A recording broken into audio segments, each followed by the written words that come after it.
என்ன புண்ணியம் செய்தேனோ அம்மா, நான் என்ன புண்ணியம் செய்தேனோ,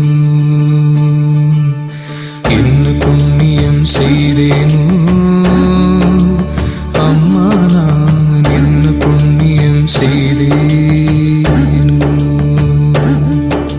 மன்னர்நாதர் அம்பலவர் வந்தார் வந்தார் என்று திருச்சொன்ன நாதம் என்னிரண்டு செவிகளினுள் சொல்கின்றதே.